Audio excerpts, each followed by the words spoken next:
عزیز طلباء و طالبات، السلام علیکم۔ سبق نمبر 3 صفحہ نمبر 16 لیکچر نمبر 16 شروع کرتے ہیں۔ سبق نمبر 3 صفحہ نمبر 16 کا پیراگراف نمبر 3۔ مرزا صاحب گھنٹوں مطالعہ کرتے تھے۔ ان کے کتب خانے میں ہر علم کی کتاب موجود تھی۔ ملازمت درس و تدریس ہی کی تھی، اس لیے نئی سے نئی کتاب پڑھتے رہتے تھے۔ فرماتے تھے کہ اگر میں اتنا مطالعہ نہ کروں تو ان انگریز پروفیسروں کے آگے کیسے ٹھہر سکتا ہوں۔ پینشن لینے کے بعد بھی ان کا واحد مشغلہ مطالعہ کتب ہی رہا۔ ان کا یہ شغل اب تک جاری تھا۔ پینشن کا بڑا حصہ کتابیں خریدنے میں صرف کر دیتے تھے۔ اب دیکھیں اس پیراگراف کی ہم سلیس کرتے ہیں۔ چونکہ مرزا صاحب کا جو پروفیشن تھا، جو پیشہ تھا، وہ پڑھنے پڑھانے کا تھا، یہی وجہ تھی کہ ہر وقت وہ مطالعہ میں مصروف رہتے تھے، اور اپنے اس شوق کو پورا کرنے کے لیے انہوں نے اپنے گھر میں ایک لائبریری بنائی ہوئی تھی، اور اس لائبریری میں ہر علم سے تعلق رکھنے والی کتاب موجود تھی، چاہے مذہب سے تعلق ہو، ادب سے تعلق ہو، سائنس سے تعلق ہو، غرض ہر علم کی کتاب ان کی لائبریری کا حصہ تھی۔ اور ان کا چونکہ جو پیشہ تھا وہ پڑھنا پڑھانا تھا۔ درس و تدریس بیٹے یہاں پر مرکب عطفی ہے، تو پڑھنا پڑھانا ہی ان کا پیشہ تھا، اس لیے اپنے پیشے میں مہارت حاصل کرنے کے لیے، دسترس حاصل کرنے کے لیے، عبور حاصل کرنے کے لیے نئی سے نئی کتاب کا مطالعہ کرتے رہتے تھے، اور اس مطالعہ کرنے کی وجہ یہ بتاتے تھے کہ اگر میں اتنا مطالعہ نہ کروں تو ان انگریز پروفیسروں کے آگے کیسے ٹھہر سکتا ہوں۔ کہتے تھے کہ چونکہ میرا جو انگریز پروفیسرز کے ساتھ میں بھی انگریزی پڑھاتا ہوں، اور انگریز پروفیسروں کی جو انگریزی ہے ان کی مادری زبان ہے، جتنا انہیں عبور حاصل ہے، دوسرا جو نیا بندہ ہے نیا بندہ اس ادب کو سیکھے گا تو اس کی اتنی زیادہ دسترس نہیں ہوگی، اسے اتنا عبور حاصل نہیں ہوگا جتنا کہ ایک مادری زبان رکھنے والے کو۔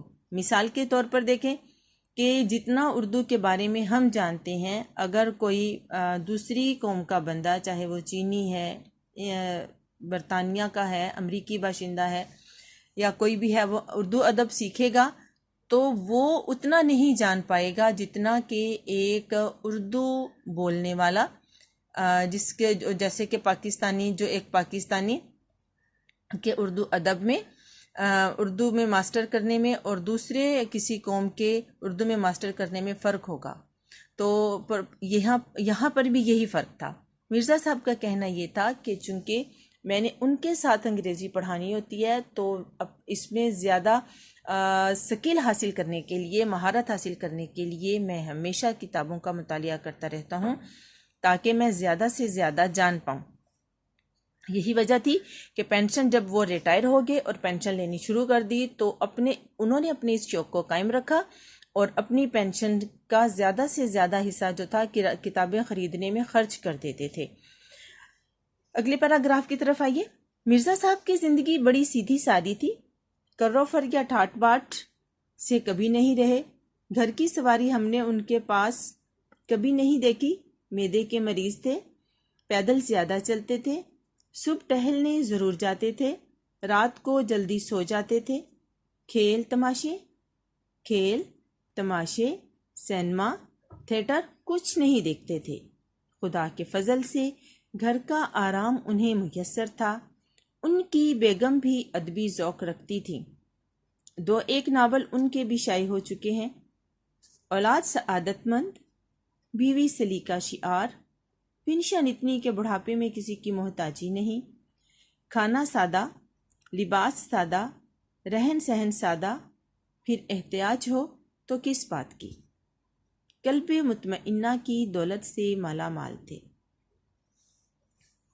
بیٹا اس جملے پر غور کریں، پھر احتیاج ہو تو کس بات کی، چونکہ سوال کیا جا رہا ہے تو جملے کے آخر میں سوالیہ علامت بھی لگائی ہے۔ آپ بھی اپنی تحریر میں رموز اوقاف کا خیال رکھا کریں۔ اب دیکھتے ہیں اس پیراگراف کے جو مشکل الفاظ ہیں ان کے معنی۔ سیدھی سادی، سادہ زندگی، بغیر نمود و نمائش کے، بغیر دکھاوے کے، بغیر بناوٹ کے، حقیقت پسند۔ کروفر یا ٹھاٹ باٹ کا مطلب ہوتا ہے شان و شوکت۔ گھر کی سواری سے مراد یہ ہے، دیکھیں جیسے ہم لوگوں کے پاس بھی، ہم میں سے بہت سے لوگوں کے پاس گاڑیاں ہیں، کسی کے پاس موٹر سائیکلیں ہیں، تو وہ سواری جو ہمارے پاس موجود ہو وہ گھر کی سواری کہلائے گی۔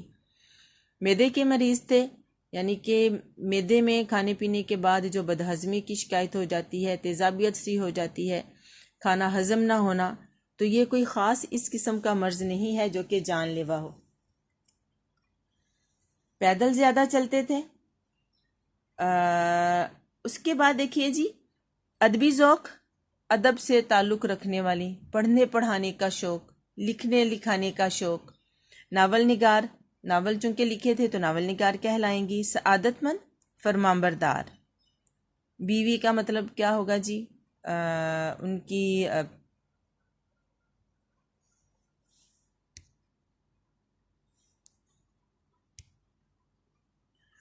پھر ہو گیا، سوچا سی جمل میں نہیں کہہ دینا، شریک حیات،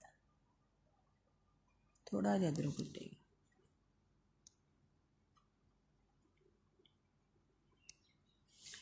بیوی کے معنی شریک حیات، سلیقہ شیار، سگڑ۔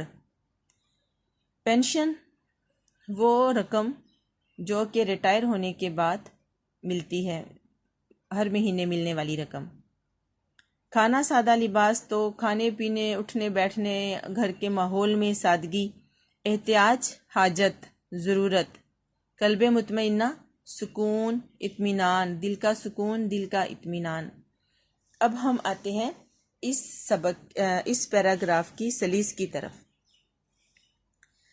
کہ اس پیراگراف میں شاہد احمد دہلوی جو کہ معروف خاکہ نگار ہیں، انہوں نے بڑی محنت، جانفشانی، تحقیق اور شواہد کے ساتھ انہوں نے ایک عمدہ قسم کا مرزا محمد سعید کی زندگی کا خاکہ پیش کیا ہے۔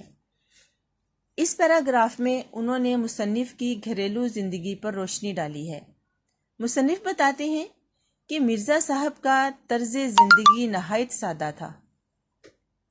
وہ سیدھے سادے قسم کے انسان تھے۔ انہوں نے کبھی شان و شوکت اور جھوٹی نمود و نمائش والی زندگی نہیں گزاری۔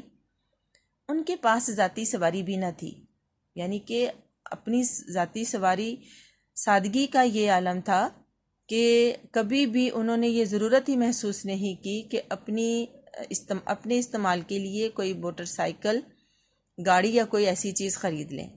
ہمیشہ سادگی میں ہی رہے۔ وہ معدے کی بیماری میں مبتلا تھے، اس لیے زیادہ تر پیدل ہی چلتے تھے، اور سواری نہ لینے کا جو ان کے نزدیک مقصد تھا یا وجہ تھی وہ یہ تھی کہ چونکہ انسان جتنا سے زیادہ پیدل چلے وہ اتنا ہی صحت مند رہتا ہے، اس لیے انہوں نے سواری پاس نہ رکھی اور پیدل چلنے کو ہی فوقیت دیتے، اور اس مقصد کے لیے انہوں نے صبح کا وقت منتخب کیا ہوا تھا، اور ان کی عادت کا حصہ تھا کہ وہ صبح کی سیر ضرور کرتے تھے، رات کو جلدی سو جاتے تھے، اور یہ سب باتیں ایک اچھے نظم و ضبط والے انسان کی خصوصیات کا ثبوت ہیں۔ یہ سب باتیں بتاتی ہیں کہ وہ بہت رکھ رکھاؤ اور نظم و ضبط کو پسند کرنے والے ڈسپلنڈ آدمی تھے، اور یہ ساری باتیں بتاتی ہیں۔ بہت عام طور پر دیکھا گیا ہے کہ لوگ جو ہے رات گئے تک جاگتے ہیں اور صبح دن گئے تک سوتے رہتے ہیں۔ بالکل وہ ایسا نہیں کرتے تھے۔ اللہ تعالیٰ کے دیے ہوئے قانون کے مطابق کہ رات آرام کے لیے اور دن کام کے لیے، وہ بھی اسی فارمولے پر عمل کرتے تھے۔ رات کو جلدی سو جاتے، جلدی اٹھتے، صبح کی سیر ضرور کرتے، اور اپنے آپ کو زیادہ انہوں نے سہل پسند نہیں بنایا کہ اتنی سہولیات اور آسانیوں میں پڑ جائیں کہ گاڑی خریدی، گھر سے ہی گاڑی میں بیٹھے اور جہاں جانا ہوا پہنچ گئے۔ اس مقصد کے لیے انہوں نے گاڑی نہیں خریدی، اپنی صحت کو مد نظر رکھتے ہوئے پیدل چلنے کو فوقیت دی۔ وہ کھیل تماشوں اور سینما یا تھیٹر دیکھنے کے شوقین نہیں تھے۔ اس کے علاوہ وہ اس قسم کے شوق بھی انہوں نے نہیں پالے تھے کہ اپنا وقت اس طریقے سے بھی وہ صرف کرتے کہ کبھی تماشا دیکھ لیا، فلم دیکھ لی، تھیٹر دیکھ لیا۔ وہ ان چیزوں سے دور تھے۔ اور دوسری بات یہ تھی کہ اللہ تعالیٰ کی خاص رحمت ان پر تھی کہ انہیں گھر کا آرام و سکون حاصل تھا۔ بیٹا جب ہم اللہ تعالیٰ کے دیے ہوئے قانون پر عمل کرتے ہیں تو اللہ تعالیٰ کی رحمت کرم ہماری ذات میں شامل ہو جاتا ہے، جو ہمیں سکون اور اطمینان عطا کرتا ہے۔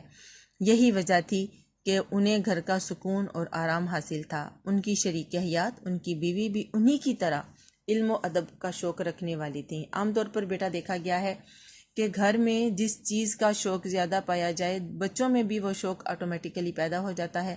چونکہ ان کے گھر میں بھی لکھنے لکھانے کا ماحول تھا تو ان کی بیوی کو بھی یہی شوق تھا، اور وہ بھی ناول نگار تھیں۔ ناول ان کے بھی 1-2 چھپ چکے تھے۔ مرزا صاحب، اگر ہم ان کی اولاد کا ذکر کریں تو ان کی اولاد نہایت فرمانبردار تھی، سعادت مند تھی، فرمانبردار تھی، اور بیوی بہت مہذب اور تہذیب یافتہ تھی، رکھ رکھاؤ والی تھی۔ گھر کا جتنا بھی سلیقہ ہوتا ہے، سگڑاپا ہوتا ہے، وہ ان کی ذات میں، ان کی مسز کی ذات میں مکمل طور پر موجود تھا۔ اور ہمیشہ ہی انہوں نے اپنی زندگی اس طریقے سے گزاری کہ کبھی بھی بڑھاپے میں بھی انہیں کسی کے سامنے دستے سوال دراز کرنے کی ضرورت پیش نہ آئی، کیونکہ انہیں جتنی پینشن مل جاتی تھی اس کے مطابق ہی وہ اپنا گزارا کرتے تھے، یعنی کہ اپنی چادر دیکھ کر پاؤں پھیلاتے تھے۔ ان کا گزارا بآسانی ہو رہا تھا۔ ویسے بھی جب انسان کی زندگی بناوٹ سے پاک ہو جاتی ہے، اس میں نمود و نمائش ختم ہو جاتی ہے، دکھاوا ختم ہو جاتا ہے، اور اس کے تو پھر اسے ان چیزوں کی حاجت نہیں رہتی، اس کی ضروریات بہت سکون اور تسلی سے پوری ہو جاتی ہیں۔ جب اس کے انسان کے رہن سہن، کھانے پینے اور لباس میں سادگی شامل ہو جاتی ہے تو پھر اسے کسی چیز کی کمی ہو ہی نہیں سکتی، اور نہ ہی ضرورت، کیونکہ ایسے لوگ جو ہوتے ہیں فضول خرچی یا بلا وجہ کی جو مادی مصروفیات ہوتی ہیں جن پہ خواہ خواہ پیسے خرچ ہوتے ہیں، ایک محاورہ ہے آمدنی اٹھنی خرچہ روپیہ، وہ اس قسم کی باتوں سے دور ہوتے ہیں، کوسوں دور ہوتے ہیں۔ یہی وجہ ہے کہ اپنی پوری زندگی ان سنہری اصولوں پر عمل کرنے کی وجہ سے مرزا صاحب دل کے سکون و قرار اور اطمینان جیسی دولت سے مالا مال تھے، اور انتہائی پرسکون اور مطمئن زندگی بسر کر رہے تھے۔ اب آتے ہیں اگلے پیراگراف کی طرف۔ ریڈیو پاکستان کراچی سے 12 سال پہلے ایک پروگرام دانش کدہ شروع کیا گیا تھا، جس میں 4 دانشور بلائے جاتے تھے۔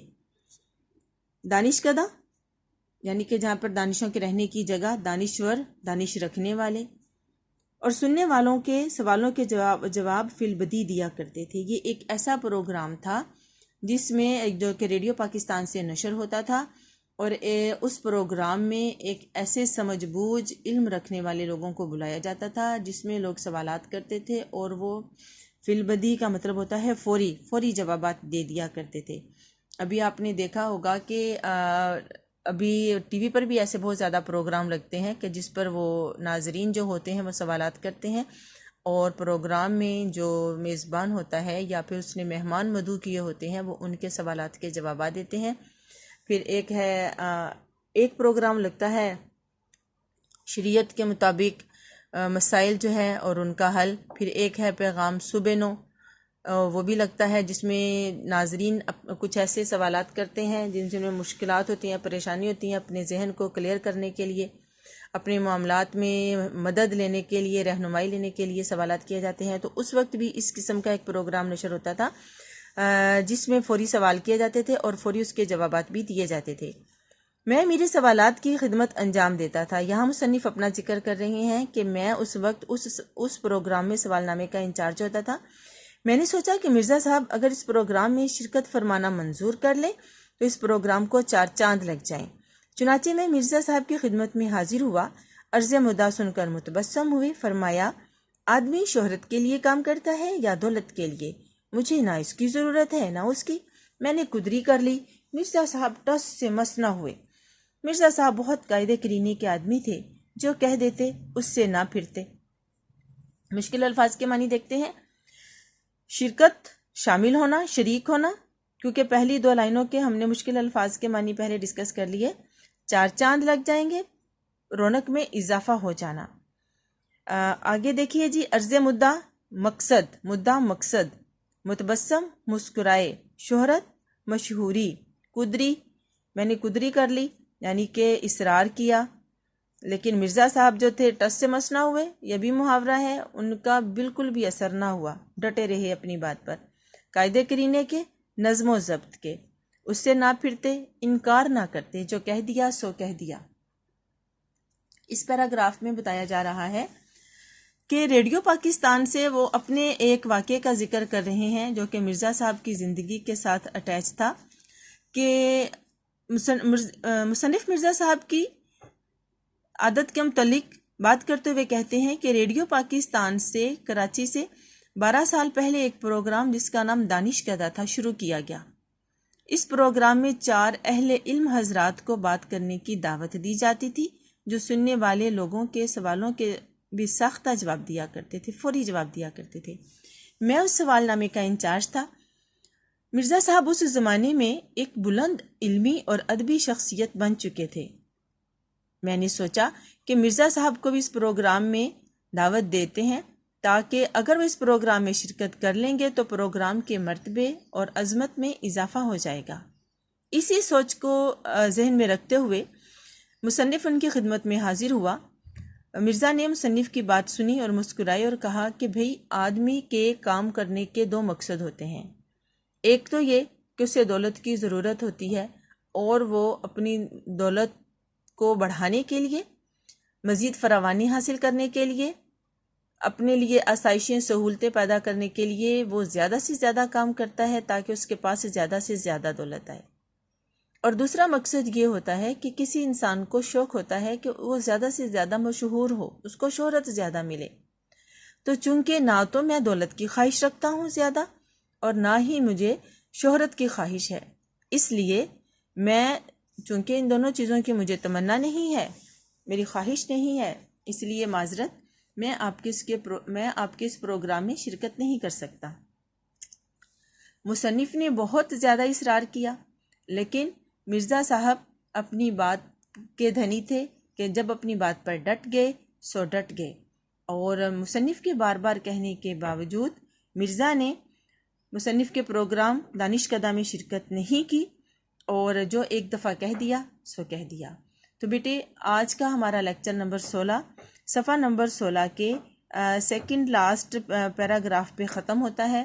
اگلا ہم اپنا لیکچر صفحہ نمبر 17 سے شروع کریں گے، اور آپ نے اس سبق کے اس صفحے کے جو مشکل الفاظ ہیں اس کی شیٹ میں نے پہلے اپلوڈ کر دی تھی، آپ نے اس کے مطابق مشکل الفاظ معنی لکھنے ہیں اور یاد کرنے ہیں۔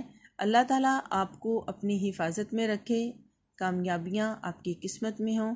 السلام علیکم ورحمۃ اللہ وبرکاتہ۔